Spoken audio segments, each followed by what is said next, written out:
So it's early morning, and it looks like both gold and silver might be recovering slightly from the metal slaughter that took place yesterday. So at the time of this recording here, we have what looks like a little bit of upward momentum, but then again, nothing to get excited about. But what is most notable, the fact that yesterday when gold took a dip, Bitcoin took a surge. So clearly that highlights a deliberate attack by the bullion banks on one side, perhaps Wall Street on the other. And based upon that type of activity, one thing I anticipate seeing more of are an increasing frequency in gold dips to try to distract people from getting physical. Since they can't actually stop people from getting physical, it's going to result in the Federal Reserve price of gold and silver surging to highs that they couldn't have imagined. And could we possibly be seeing several hundred or even $1,000 gold surges similar to Bitcoin? That is worth talking about.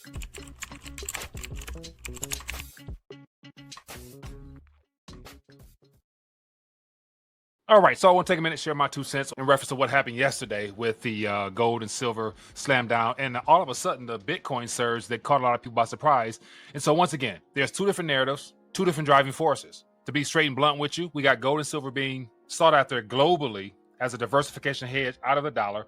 And then, of course, when it comes to digital assets, we now have the Federal Reserve talking about how to integrate payments into the system. Clearly, that's a Western-driven narrative about how to steer people towards the digits. And so these alternative realities that's being positioned in front of us are going to be competing for your attention a lot more in the days ahead. But one thing is different. While everything is denominated in Federal Reserve notes, not everything will be treated equally because the West wants you to go digital, where from the global standpoint, nation states as well as central banks are racing to get physical. And so that's something I want to touch on in this video here. As always, if you guys want to see more of these little quick takes, definitely hit that thumbs up to show your support for the channel. And if you have any thoughts or comments worth sharing, then definitely drop them down in the comment section and make sure you subscribe. But more importantly, take this and share it so more people can get an alternative perspective as to what's really happening around here. But first, let's jump into the silver and gold price this morning. So here we are now, early morning, and it looks like we got a little bit of upward trajectory of silver and gold price, but nothing to really brag about just because $40,000 gold, $48 silver is lower than the all-time highs. But then again, it's just a temporary pause in what I believe will be a extremely jaw-dropping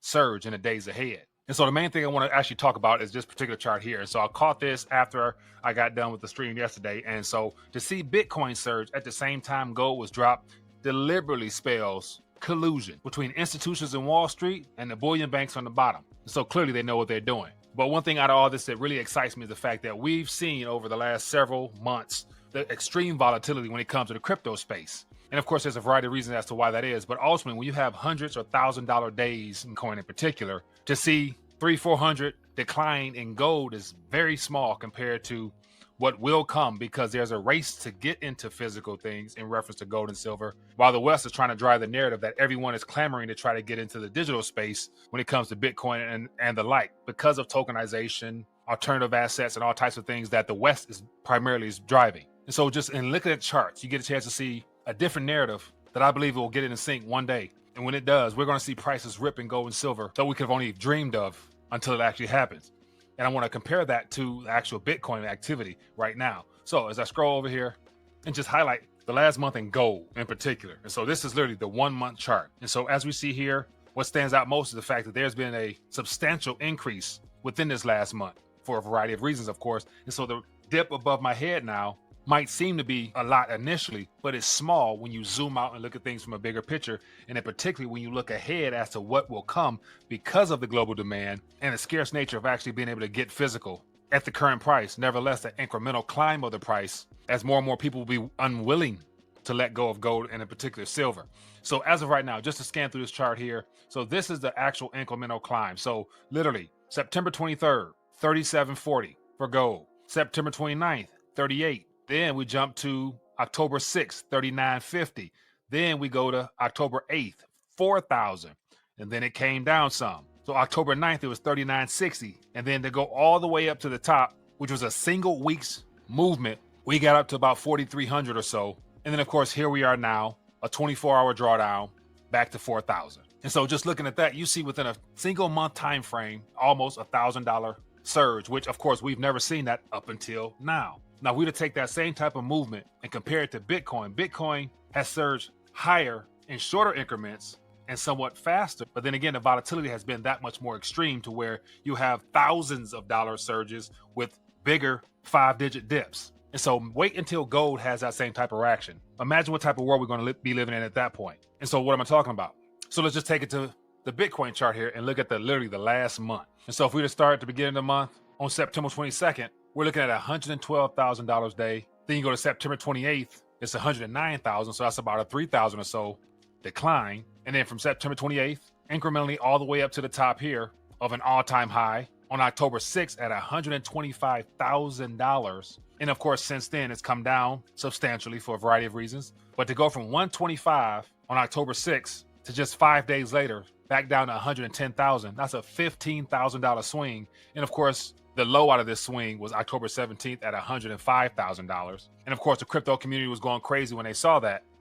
The reason I point that out is just simple fact that everything taking place in Bitcoin and the digital asset space is a Western-driven phenomenon. So I'm talking about the United States of America, all the institutions on Wall Street, as well as in Europe. Those are the leading nations right now that appear to be clamoring into this Bitcoin narrative that is being set forth because of this transition back into the digital space. So on the flip side of that, you have gold and silver, of course, which is being heavily sought after by nations that we know of, such as China, India, and even a lot of European nations. And so while both gold and silver, including Bitcoin and all the other assets, will go up because once again, they're denominated in this instrument here. And over time, this right here buys less. So clearly the asking price for those assets have to go up. But what people are not really considering is the extreme upside that we're going to be seeing in gold and silver. This is going to be driven by a lot of factors beyond what we're talking about or hearing from the mainstream media. And so basically what I'm saying is get ready for days where you see a $400 or $500 dip, but then a $1,000 to $5,000 surge the next. And then when it comes to silver, if I was to put up a silver chart, you'll see the same type of activity. You'll see a $4 or $5 decline, but a $10, $20, $50 surge. And then that'll put us at prices that, once again, we've never seen before. But the reason I think this is important because while the West is trying to build up the narrative for the digital asset space, the global scene is telling us what's preferred on a global stage as well as where everyone, including nation states, are actually heading. And so while we get headlines to say stuff like this, the Federal Reserve enters a new era in payments. Waller welcomes crypto to the table. Everyone here is not surprised by this one bit. Because the West is driving the narrative towards the digital space, it was just a matter of time before this narrative came out. Here we are now, a central banker talking about how to incrementally implement digital assets into the payment system by the Federal Reserve. And of course, for those who may not be familiar with it, I'll give you a little bit of what's going on here. So it says, Federal Reserve Governor Christopher Waller says that central banks is entering a new era in payments, one that openly embraces decentralized finance and distributed ledgers and digital asset innovation as part of the mainstream financial system. Speaking Tuesday at the Fed's first ever Payments Innovation Conference in Washington, Waller said the central bank intends to play an active role in the crypto revolution, transforming the global payments landscape. And so I'll stop right there just because of itself, a central banker excited about incorporating cryptos into the payment system. What a surprise. But while gold and silver, of course, is making all-time new highs, the Federal Reserve's not touching that. This administration's not touching that. But all the legislation, all the crypto euphoria on regulatory clarity and everything else is being pushed. But then on a global scale, what's not really been talked about is the fact that foreign central banks are making some tough choices. Or not necessarily that tough anymore, but it used to be tough. What I'm referring to, you have the dumping of U.S. liabilities, aka treasuries, into something true, tried, and tested. And at the same pace, nation states are getting out of liabilities and getting into gold. We have in the Western Hemisphere, Federal Reserve now, as well as its current administration, continue to promote and to pump the narrative of the transition into digital stuff.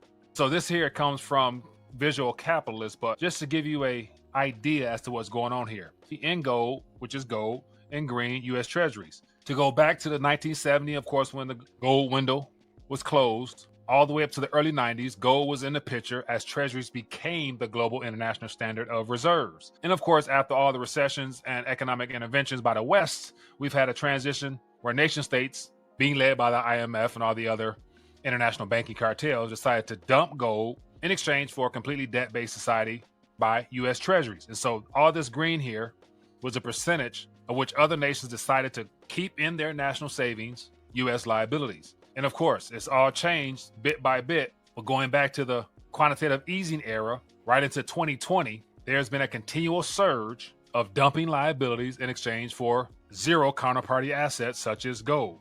And so right here, with what I call the great flippening, we've had 24% increase in gold holdings with the continual downtrend to the tune of 23% of nations that want to hold U.S. liabilities. And so that alone will lead to more nation states deciding to ease off of liabilities and exchange that for something real and tangible that they can actually put in their vaults with no counterparty risk or reliance upon a nation state that's going rogue by flooding the world with liquidity. when the time is right. And so it's charts like that to let me know that we're going to see gold swings and silver swings as the West continues to try to suppress the price with all the paper and futures manipulation that they do best. But then again, that can only work for so long. And I believe that the activity that took place yesterday, where we saw what appeared to be a falling off the cliff of gold and silver, which ended up being a couple $100 for gold, and as of today, about $6 for silver. When it's time to surge back up, we ain't seen nothing yet. I'm talking about $1,000, $5,000 gold swings upward, and of course, $20, $50, maybe even $100 swing in silver upward.